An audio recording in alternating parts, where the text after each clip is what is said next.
We turned into married couple like in 2 months. That has like 70 years together. They both want to die, but they have a mortgage to pay. That was the. There are so many stories, so many amazing stories of people that we were encountered just on the street.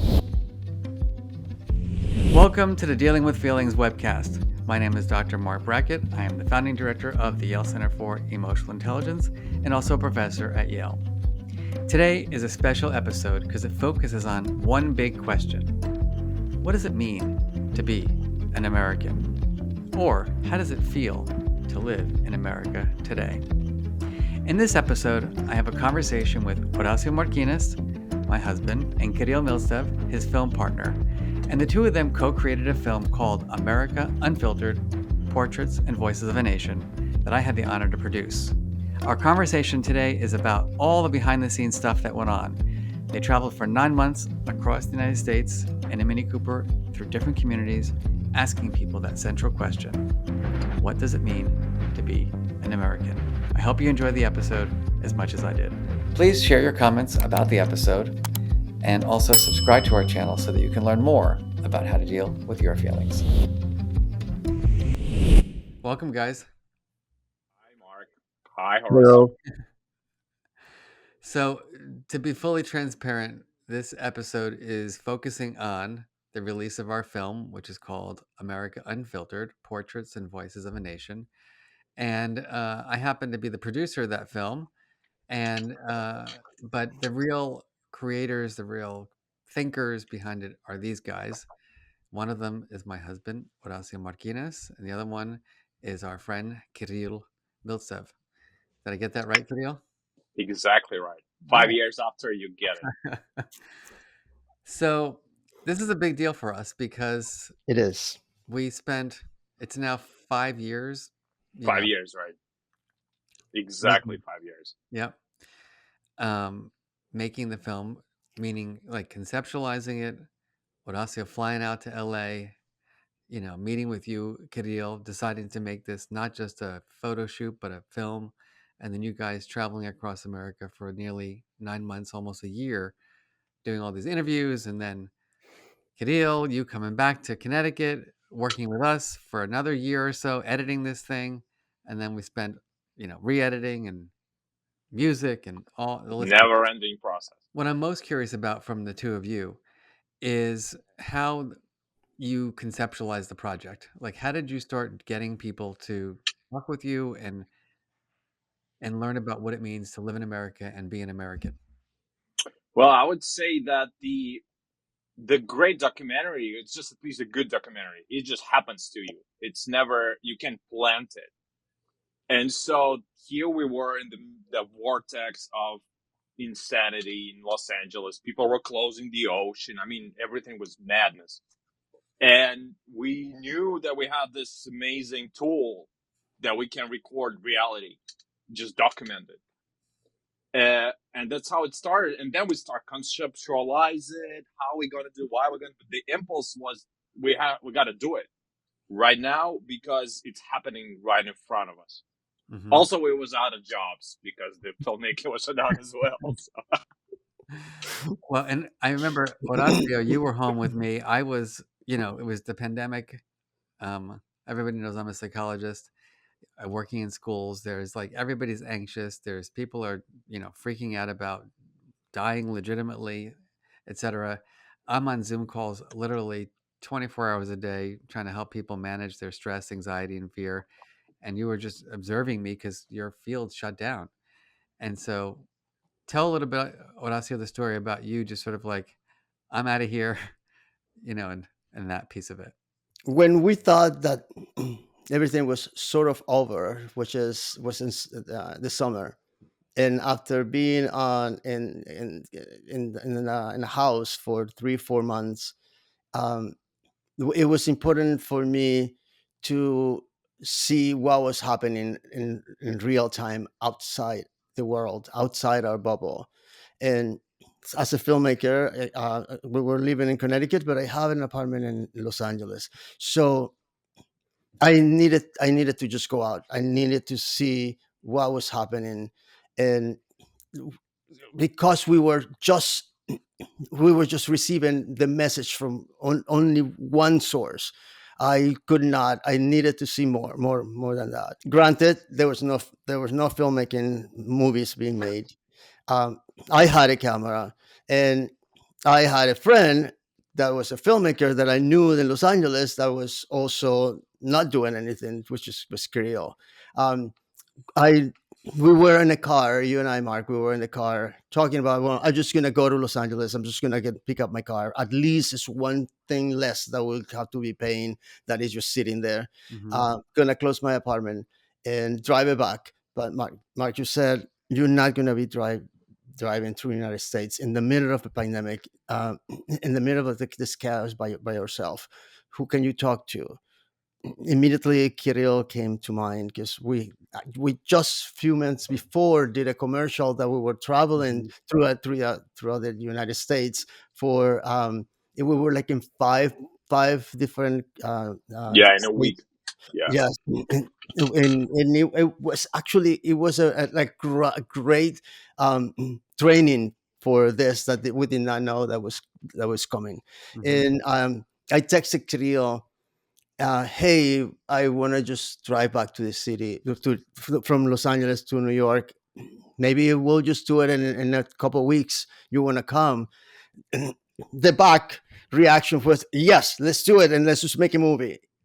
It was instantly. Mm-hmm. And we said, well, okay, let's just do it. And little that we know, because I'm just like texting, don't worry about it. We'll do it in 2-3 weeks, and then you just go fly back to Los Angeles. Easy. Little do we know, or Mm-hmm. 3 weeks later, I mean, when we got in on the road, it was week 3, and we were still in Vegas. Mm-hmm. And that's when we started. That's when we knew that there was something bigger than us ourselves in our hands, and we had the responsibility to complete this process. Mm-hmm. So people are going to get to watch the movie, which is super exciting because it comes out Yes. on Amazon Prime. It comes out on Hoopla, and it's already on Canopy and a bunch of other streaming services. So we're excited for people to see it. So we don't have April April 25, right. April 25th. Yep. And so we don't need to go too much into the movie per se, but we'll talk like kind of bits and pieces. Given that this is a lot of people who, you know, participate in my web series are people interested in psychology and people interested in well-being. I mean, I've never really asked you guys some of the questions that I'm very curious about, which is how the heck did you guys live with each other? Because this is a poor person's movie. Um, we raised the money to get you guys across America, but there was no way you were going to have like your separate hotel rooms. And No. so, and I know from the video, I know from the film, there had been moments when you guys were clearly on each other's nerves. We turned into married couple like in the 2 months. Uh-huh. That has like 70 years together. They both want to die, but they have a mortgage to pay. That was that was us in the middle of So not a very happily married couple, since you. miserably marriage. No, I it was I fun. It's just dynamic was so weird. But I see it differently. I don't feel that. I think that the most of the time we were fairly um, coordinated. I don't think that we were. I don't. Maybe the memory is something amazing, but I don't feel that we were on each other's nerve that much. Uh, No, a couple of times I, maybe. I think that, Nothing. I mean, what's important was we have a non-verbal contract. We knew that the most important thing was the film.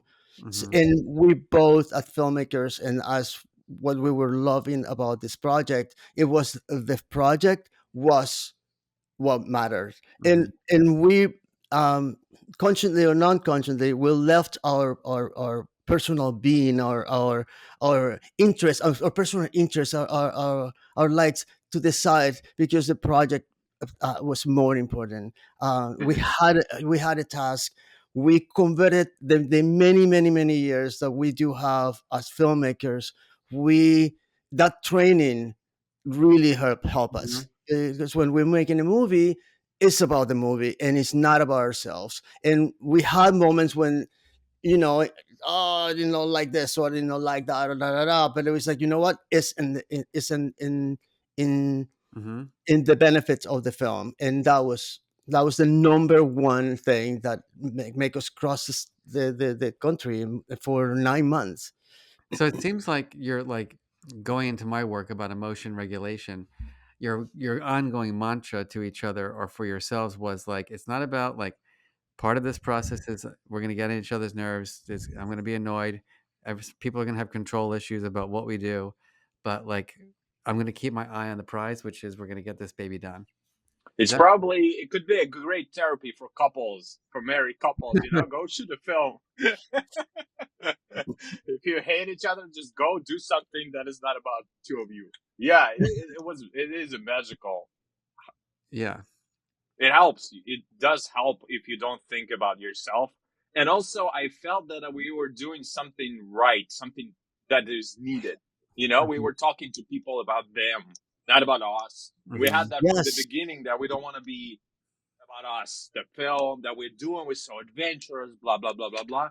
No, we wanted to do a movie about other people, and they shared so much, Right. so Well, generously. that's another And question I have. I'm sorry, go ahead. yeah, yeah, that's it. You know, you so for people who haven't seen the film yet, there are 4 to 5 stories that are kind of main stories throughout the film. There's the gun shop owner. There is the Justice mom, for Georgia. the moms whose kids had been killed by the police. There are the you call them the rednecks, in the Appalachian Mountains. There We are use it. We using that. Self-proclaimed, We using self-proclaimed that rednecks. term. We're using that term with the permission of our now yeah, friend Michael Bell, who actually called himself a redneck. right. So, Then you have these many undocumented immigrants that you interviewed, and Father Fabian from Yeah. New York City, and then you obviously were on the steps of January 6th, or on the steps of the Capitol on January 6th. And so every one of those stories, when you're looking at, a person who is anti-gay, or Horacio, and the gun shop owner, and Brogon. you're right. You're talking to you're witnessing, an altar in a mom's house of like 5 or so boys who've been murdered, their ashes. You are, seeing people with food scarcity, and there was other traumatic experiences that you saw. How did you guys? What was your kind of strategies for dealing with all of it? How'd you deal with it? Kirill, how about you? I didn't. You don't process much.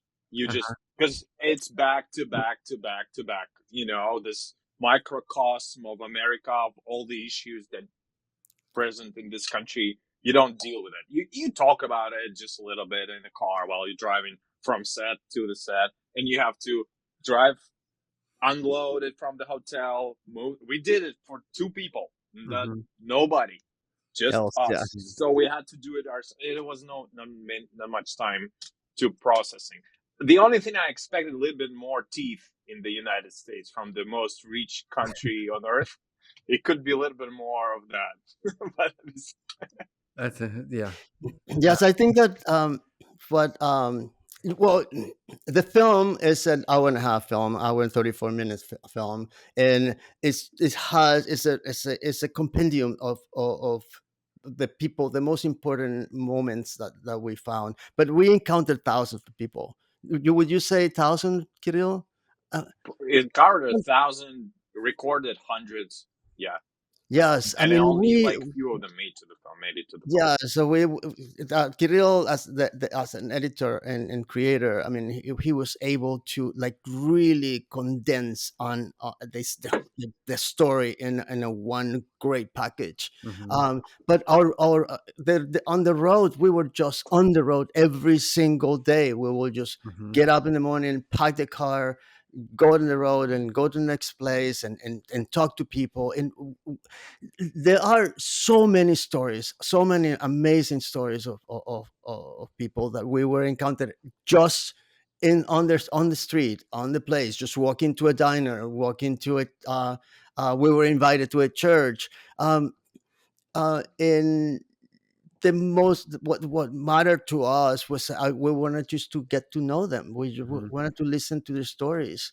um, we had about 80 formal sit down interviews out of our trip, and and people wanted to talk, Mm-hmm. and people wanted to express themselves, people wanted to tell their personal stories, and all that we needed to do is we just needed to listen. We had we have a formalized 25 questions that we wanted to have consistent throughout the film, throughout our trip, to be consistent, also to be able to compare what Chris in the gun shop in Arizona will respond to some of the questions compared to Padre Fabian in New York City, Mm-hmm. who deal with immigrants in New York. That set of questions obviously was not about like, okay, question one, question two. It was being able to listen and to construct and integrate the questions, so we could see what people wanted to say. Black Lives Matter, gun control, politics, etc. But we also had very important questions, were personal. Tell us about your story. Tell us Mm-hmm. about where you're from, your children. And the most disarming question of all, which was very interesting to me, was that once we asked them, tell us about love, tell me what you think of love is. And people were not expecting that question. And that is interesting. One of the most disarming questions that we had throughout the entire, from Arizona, from LA to New York, one of the most disarming questions that we had. Mm-hmm. Cool. One thing I wanted to add is that while I was thinking about this now, because I haven't thought about that, I realized that you have to turn off the judgment for a little bit. In Mm-hmm. order to process something, you have to judge it first to accept it. But Yeah. if to film it, you have to turn it off. You have to just witness it and listen, and that it's not very active process. So it's probably I will still probably deal with it later. Mm-hmm. It's very hard. It's very, very, very hard, and we know because I have to bite my tongue several times, in honor of what what we had I wanted to accomplish. Just tell us what how do you see the world? And Mm-hmm. people have very different views of the world. Can I just ask you a question? You can ask me anything you want. Yeah, yeah. I want to ask you a question, because the word empathy keeps coming back to me, as I was preparing for this interview. Mm-hmm. I feel that I practice empathy, but tell me about how close to what you teach or what you study has to do with empathy. Hmm. Well, you know the joke I have about us, Kirill. This is, close your ears for a minute. Uh, but as I I know always all joke, the jokes, unfortunately. Yeah. yeah, no, this is not a joke. But I always joke that I teach empathy, but Horacio has empathy. um, like where I always say we're at a restaurant and like a kid is rocking and gonna fall over, and I'm like, God, those parents, like they're not paying attention. And Horacio already caught the kid. I mean, I don't the empathy is a tricky thing because I don't think you can ever really feel what another person feels, because it's like you can't. How do you live that vicariously through someone else? But I think that we can have shared experiences. Like Hmm. I may have felt shame, you might have felt shame, so we can relate on that experience of shame. So my hunch is that, the feelings that you noticed in the characters that you were interviewing, you kind of related to those feelings and could, connect with them that way. through my own Yeah. experiences. Okay. Yeah. I am curious, going back to your journey.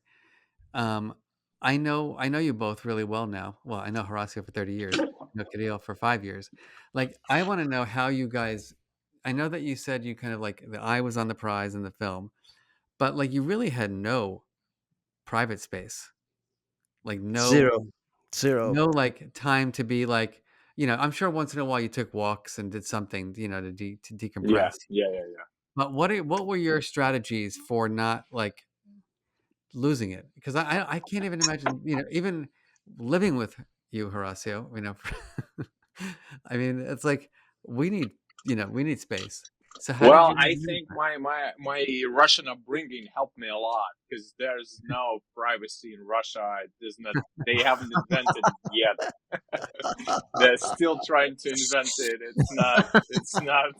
It's not Interesting. something that exists. Yeah, yeah. Uh-huh. It's just not present. And then you learn like, oh, I can have my own time. Oh my God, it's how incredible that is. What a achievement on the Western civilization. That's funny. So you just So you just didn't it didn't even like really occur to you, you don't think? It, it it's just everything. Every personal complaints, I'm gonna call it, feel minuscule about film felt nothing next to what we had in front. Mm-hmm. It felt small, and I allow we pretty much allowed to that to I think we have one we event, had we had one day off, one but the event. funniest part is that we are in a tiny city usually, right? So we're like, yeah, I'm going to the restaurant. All right, so yeah, I'm going to the where are you going? I'm going this way. I'm going the other way. And then we ended up in the same restaurant like a couple hours later. Like, Yeah, let me finish my steak and go home. Yeah, all right. Uh, yeah. There was one day that we decided, okay, so you just go that way, you just go your way. We're gonna take one day vacation from each mhm. other, and yes, we spent. It was in that day particularly. I wanted just to take pictures and make photography, which felt very strange without having Kirill next to me. Uh-huh. Yeah, And then it was I turn very weird. around and I gravitate exactly next to the restaurant that Kirill was just sitting there, Mhm. and I have a picture of it. That's funny. So I noticed in the film, I sound like I'm not part of this project, but I noticed in the film that Kirill, you do most of the driving because the two of you are going through. Is there a reason for that? Oh yeah. Because I tried to hide it, but it's time to for world to know that Horacio is the shittiest driver that I've ever met in my life. Not I, because he can drive, because the attention jumps all over the place. It just jumps and jumps. But when you're driving, that's not a good idea. It's great for photography, for creativity. You can combine different Uh-huh. things in the moment, and it's great. It becomes something new. But when you're driving, you want to be boring grandpa, Uh-huh. and I was Horacio is not a boring grandpa at all. Like, yeah, usually when he was so tired, I knew that he was tired. I knew that he was driving for hours and hours. I just like, you want me to drive? Yeah, I'm gonna, I got in the, I got in, I get in on the wheel, and 10 minutes later, he says, because she was very polite, that, you look tired. Um, don't worry about it. You look tired. Let me drive, and he would jump in the ride, and he just he didn't like me. He didn't Mhm. like how I drove, so that was on him. Yep. So I know it wasn't a big part of the film, but it was a major part of your journey that you ended up on the steps of the Capitol for January 6th. Because when we tell people that, they're kind of like blown away by it. You've got thousands, of photos of that day, and also you filmed the entire day, hours and hours of footage. And so I just really never talked to you guys about like what were the emotions that you had on those steps? Like what did you feel in the presence of all that? What about for you? I always feel when you ask that, or people ask that, I always feel a little shy, or I feel a little bit of guilt, because I was so excited as hell. I mean, this is the it's a horrible, sorrow and anger and Mm-hmm. scare and fear. You just, when you witness that with your camera, you, I mean, I'm from Russia, and I know everybody in the world knows that building Mm-hmm. in every movie, and you see that building on fire and you're there. It's just hard to grasp, to be honest. It's just Mm-hmm. such a massive, it's the capital of the world, basically, and it's on fire, lit by its own people. Yeah. Now Yeah. watch the movie. I don't know. We Uh, try to put the feelings into the scene. he was accelerating. It's true. The number one question is, were you scared?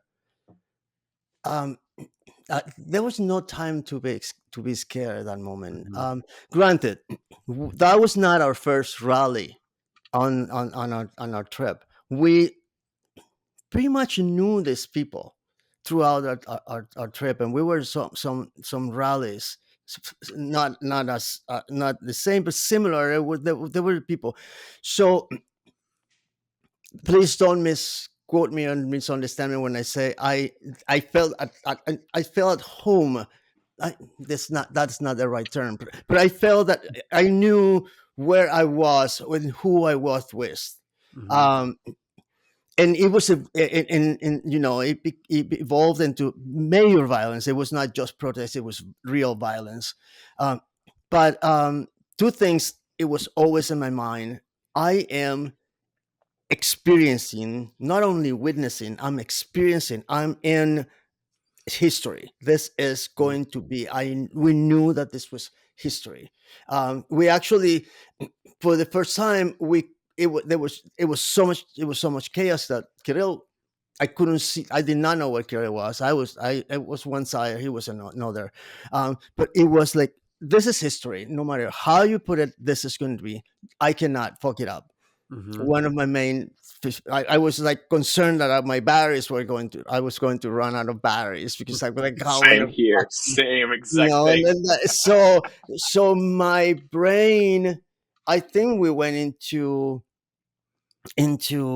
survival mode, where you were not experience it as a, because you're not experiencing as an outsider, you're from the inside. And for me, which is important also, is I knew that there were thousands of cameras. I knew there was a tower of media. I knew that the media was covering, and I knew that also the media was covering this spectacle from the outside in, and I was inside, and I knew that there were thousands of iPhones, but I knew that my perspective, it was going to be different. So because I want to see it from the inside out, I want people to experience it the way I experience it, from inside out. The big pictures, the big masses, was already covered, so I did not have to. I needed to see people face to face, putting the cameras right in their face, and try to capture what they were feeling in that moment. Which you did And successfully. The whole scene was created from the pictures that you took at that yeah, center. and Very it good. was because it just came from Hmm. inside. Just the camera was there, and we needed to use it, and that's what we did. Mm-hmm. And so you were, I guess the feelings are a little bit of awe, right? Because you're in awe of like it's kind of this thing, but like mixed emotions, right? A little bit of fear, maybe, maybe not a big lot of, but had to be a little bit of anxiety and stress, you know. Yeah. Um, but what did you witness in the people? So Kira, you were filming, and Horacio, you were shooting, taking the photography. Like, what were the emotions of the people that you were? It was very similar to the rallies that we've been in prior Mhm. to the January 6th. People were excited. Excited is the word. I don't know. That's what I witnessed. Yeah, there was It sounds like I feel there was it had to be anger too. There was a So lot of like I people are saw anger. they're Yeah, fighting, I they're saw fighting for this injustice they see. I saw. I mean, they. one thing that it was important and not to judge, in a sense of like they were convinced that they were fighting for what they believed. Mm-hmm. So there were this sense of, I mean, I am here doing what I was called to do. There was a lot of rage. There was and directly direct to what was in front of them. There was a lot of disappointment. There was one particular man that, out of anyone, was the one that really made me feel, uh, affected, that could be dangerous, because he was very quiet, very calm. He was actually in tears. It was in the and he was when I saw he was against the Washington Memorial, and he was against the wall, and I I approached him because he was sort of like on his own thing, and he was crying, and he turned around and he was crying, and I start feeling empathetic to him, and I start feeling like, wow, this gigantic guy with a with a jacket that was a flag, American flag, and he was crying. But what came out of his mouth was very scary when he said, my guns, I have my guns, and I want to shoot all these traitors," which he called. Mm-hmm. And that was one particular moment that it was really, really, like, I don't know, he has a gun right now, but he can be capable of that. Mm-hmm. um there were there were people who it was, they thought that they were playing, and many people, Yeah, some of them did kind of like did not know it was kind of a game. I um got that feeling as well, that the it was a childish behavior of a mass, big, large mass of people, because Mm-hmm. it's a different. The masses, they have different psychology, because if you let them, they cross the one boundary, not no consequences. They're gonna cross another one, another one, another one, and then it turns Mm-hmm. into what it turned to. Kirill was ahead of the crowd, where when they were already like breaking in, and I was sort of like behind the crowd after the big speech in front of the White House. And Kirill has the opportunity to go into the Capitol, and he consciously, like, no, no, no, you please tell Kirill I for was just the reason, because I was waiting for my talent visa, and I decided, what if, oh, were you in the capital? You're breaking the capital. That's You probably should not stay in that country, this country. So I Yeah, decided I'll do another movie next time. That's there fine. you go. Yeah, Yeah, and then also we were not credited, yeah. We're media. not press, We right? were on Yeah, our own, two dudes on their own with the camera filming what was happening. So that was the other thing. However, I believe that was the reason why we were so free, because we were not covered, Mm-hmm. by the protected, quote unquote, by the media, which actually was the enemy. And I saw a lot of media cameras being destroyed, being stepped on. So this was in a way our way, like, we are insiders. And some of my pictures, you can see that some people in a regular situation, you would not want to put the camera right in front of their faces, Mm-hmm. which I did. And they just allow me to, which is strange. Wow. what did you feel, Mark, as a not only as a producer of the film, but as a husband? Well, the thing is, I didn't What's really know going what on? was, the truth is, I didn't really know what was going on because All right. I don't think that you Nobody know. told Nobody me. did. Yeah. Yeah, Yeah. Right. I didn't know you guys were there until after the fact. Others, I would have driven down there and pulled you off the steps and said, "Let's," you know. No, not quite. But the afterwards, I'm glad. In many ways, I'm glad I didn't know, because I would have been completely anxious and overwhelmed and scared. Yeah, because also we were not, there was no phone, there were not nothing. So we Yeah. for several for so no, most of the day we Yeah, we were. I was not talking to anybody outside where I was experienced. Yeah. I couldn't even connect with Kirill. I wanted to say that. Sorry, I lost the track. We got to Sorry. hand it to Horacio because we ended up on January 6th only because of you. Because for some reason, I don't know, you have an antenna or whatever. You just knew that we have to drive down there, and we did. For me, And I'm for me, glad that I listened. for me, it was very clear. For me, the message was there, out there, and whomever wanted to take the message, we needed to be there. What I wanted to say is when I was in the steps in terms of the uh, fear or instead of emotions and how you can I divide the emotions, how you utilize your emotions to guide you what to do.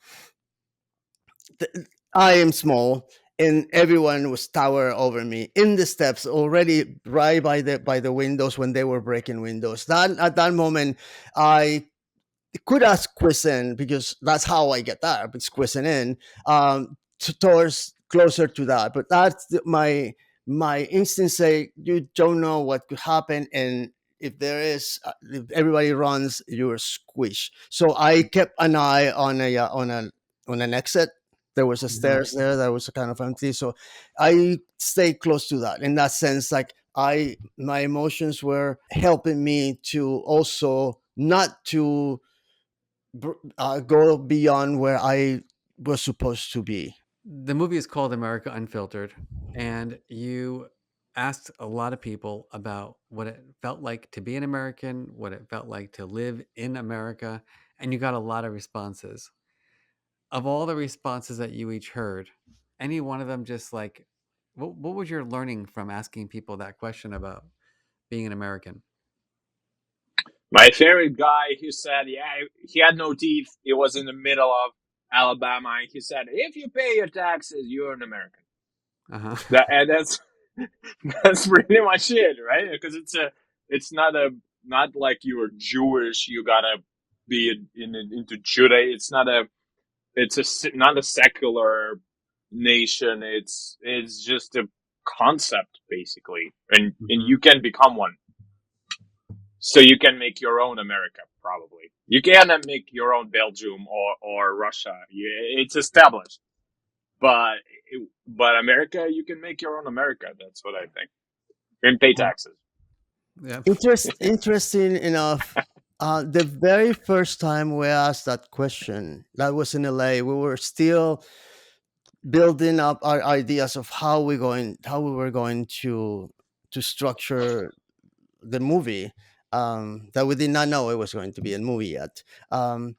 We went to a coffee shop. This is still COVID time, so everything was closing, and then the coffee shops were like people were in distance and outside, but we happened to walk in, and there was this girl who happened to be Asian, and I believe that she's the daughter of the owners, and that was the first time we actually directly asked that question to someone that we did not know, Hmm. and she is Korean American, and that was I was expecting. Okay, I'm just gonna have this standard answer throughout this film, and she was the first person that I asked the question, and the first person she says, "No, I do not feel like an American. I was born here.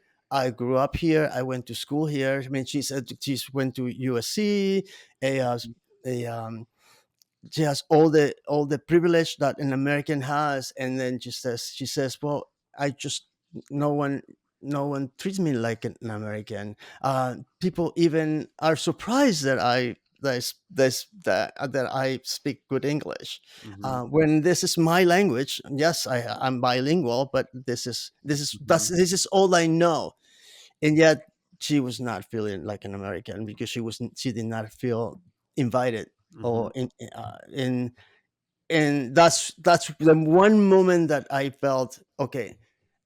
This is this is interesting. This is important. This might be our question, and curiosity was our main Hmm. thing. We wanted to know, and we just ask. So, Kira, you said that you learned, it's all about paying taxes. Horacio, what is your, what did you learn about what it means to be an American from this journey? Um, it,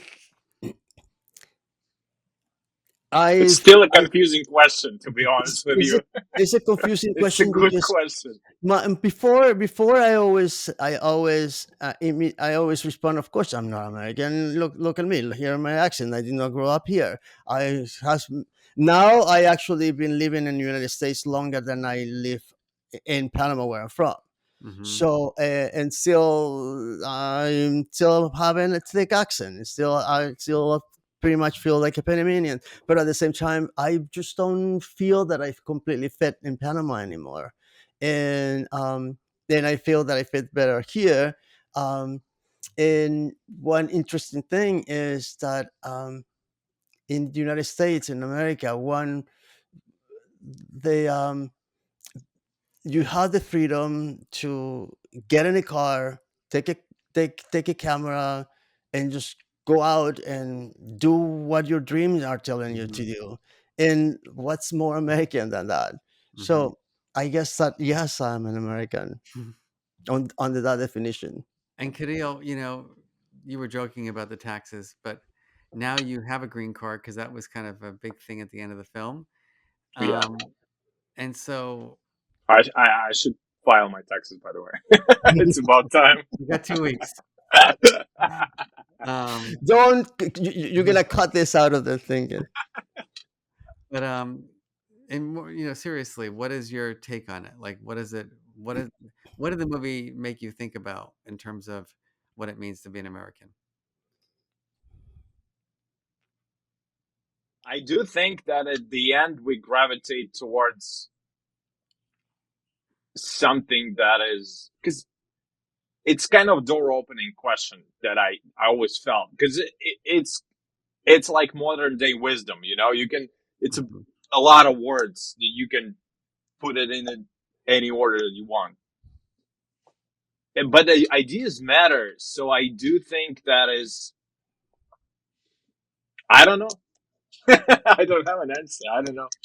We I traveled for a year and I still don't know what But it is we different. were and at the beginning when we were start showing the film, we were told, we were asked that question many times, and people wanted to, like, well, if you're making the movie and if you set up that question, you have to answer that question at the end.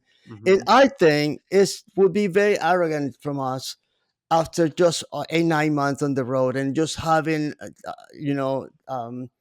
not meeting everybody. We did not go every single word, and we cannot pretend to within our small to answer that question. I think that's an open-ended question, Hmm. and I think that this question is for our audience, for the people to answer that question on their own, in their own personal situation. Hmm. I want to take that as because I think it's important that this film, we were, 2020, 2021, all this, we make this film then. And I've been thinking about a lot now, 5 years later, on this moment of the United States, how relevant this film is. This film is not pretending just to get a snapshot of what was in the 2020. This film, I think, is more relevant than ever. Uh, and it's because the core essence of this film is what does it mean to be an American. And I'm feeling that the purpose of this film now for me is doing the exact same thing that when we had the camera interviewing people in 2020 2021. Now I have a tool, a film, and I want to turn this question around and listen again, Hmm. because I think that the film has taken it's a life in its own, and that question have that has different, very different answer to 4 years ago? And that answer we find it in our audience, because it's really, what does it mean to be an American? This been questioned. Everything is all the obvious stuff are in question. I'm going to ask you a very American question now, which is, what are each of you most proud of about the film? That we haven't lost anything on the road for a year. Because I always thought that I'm a messy person, but then I learned in this trip that I'm not actually. I mean, I'm a messy in a normal way. I thought I'm just a mess. I'm just Uh-huh. always I'm artsy, blah blah blah. But I haven't lost anything besides my you see my hair. Uh-huh. His hair turned white Yeah, while and we were shooting. we have the same wrinkle with Horacio because we've been driving like that for a year. I'm proud of the fact that we brought all the stories to life. Mm-hmm. We interviewed people that aren't that haven't been interviewed before ever, never. They just just walking in the strolling down the street of El Paso or whatever, and we just, ooh, that's an interesting person. Let's go talk to them. And then all of a sudden, this person is recovering alcohol. That's the first thing that she said on camera. Like, I'm a recovering alcoholic, and here's I would have to say to you guys. And it felt important to them.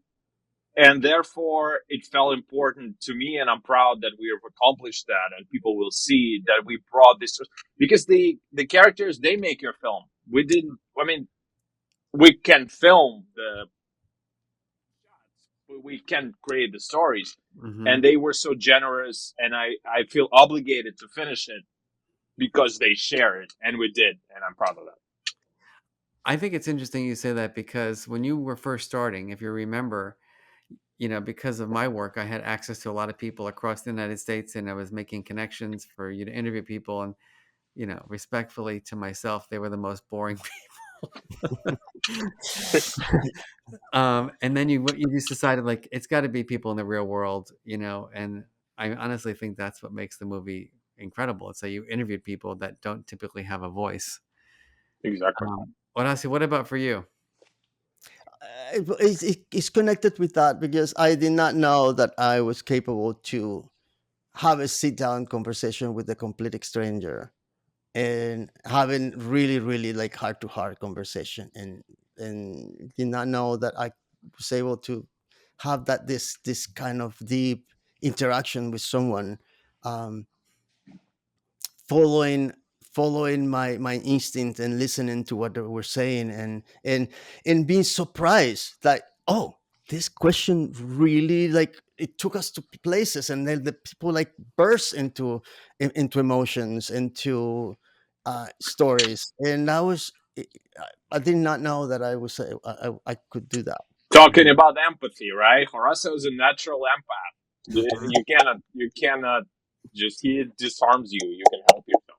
Yeah. Yeah. I I, mean, I, I learned something from Kirill. That was very very important, and it was also it became very quickly our mantra, and it's still the mantra. He said, "If we go out, we find it. Just have to be out there." mhm. And every morning, no matter how tired we were, we'll just pack the car and we'll just go out and we'll find the stories. And we did. We just needed to be available and ready to go, and we did. Well, given that you're a married couple in a different form, uh, I'm going to make you guys get a little touchy feely with me. And so Good. I want to know what each of you appreciates about the other person from this project. Well, it is when you meet your co-pilot, because you have some. I approach the project like a war. I'm just in that mode. I'm just gonna do it no matter what. And then I meet Horacio, and he's the same, like exact the same. We're gonna do it no matter what. Yeah, fuck it. Sorry. And yeah, that was just like you meeting yourself. Mm-hmm. That's how I felt in terms of profession. With different people personally, but in the work mode, we are exactly the same. We're going to do it no matter what, and we did. Yeah, kind of I appreciate that very much. the whatever it takes to get to the goal. Yeah, Yeah. exactly. Yeah. What about for you, Horacio? I just have so much admiration for Kirill, and I think he's really my hero. Because I mean, he is the most. I mean, he reads more than anyone that I have ever met. In his knowledge is he's just a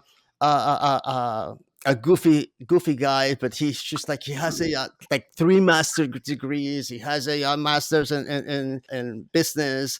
You He's could have been, used that more for the film, by the way, been Neil, but I should have. he's, Yeah. his passion is just is his creativity is just I'm always.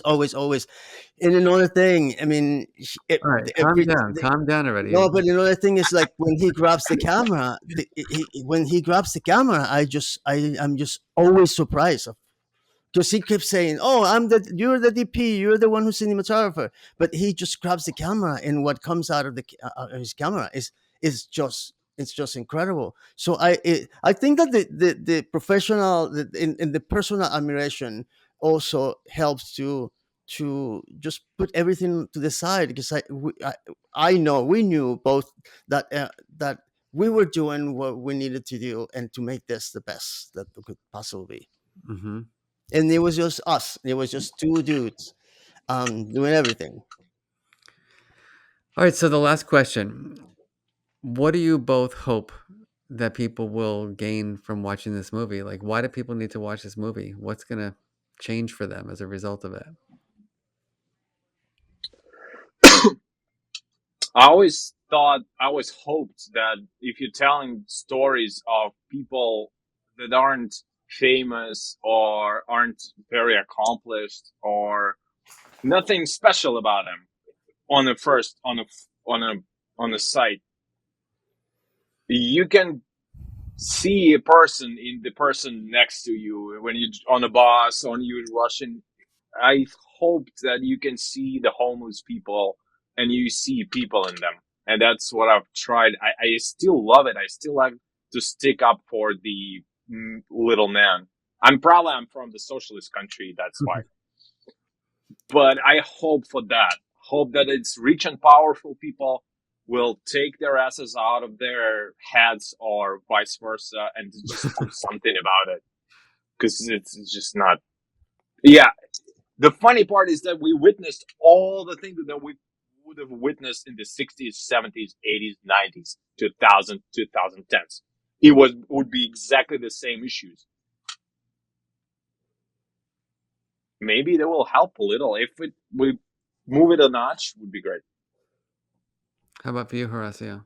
I think that this film um is it's a window to ourselves. I hope that this film is a window to the people who actually watches this film, um, and I hope that is this film can be a tool for people to have conversations, and it has have a little bit of a little bit of um, space to find a common ground. So there is conversation. There is something like in our film. Our film was the goal. Making the film is the goal, and Mhm. I think that we live in a country where I hope that the goal is the United States, this country, to be the best it could be, with made out of people, not made out of the media or the politicians, but for people. And I think that this film is important because it's um uh, what is the term, Ruth, how to say it, when everything is from the bottom up. Grassroots. Okay, so I Say I'm an American. yes, I hope that this film can be used as a grassroots So from the bottom, just not on the big scale, just in the library, or just in a round table of people can see if they can talk Mm-hmm. each other, and find some common ground, and answer that question. I do want people to answer that question to themselves. What does it mean for you? What does it mean for you to be an American? Yeah, thank you. It's funny. You used a lot of terms throughout this interview, and I was thinking about going back to my own research about like the people that we want to be around, which is this research I'm doing right now. And there are these three qualities, which is something you brought up: non-judgmental. Like we just want to be around people where we can be our true selves. The second is good listeners, like, and that's one of the things that you did really well in the movie. You just listened, you didn't interfere, you didn't, push your agendas. And then the third is the empathy and compassion piece.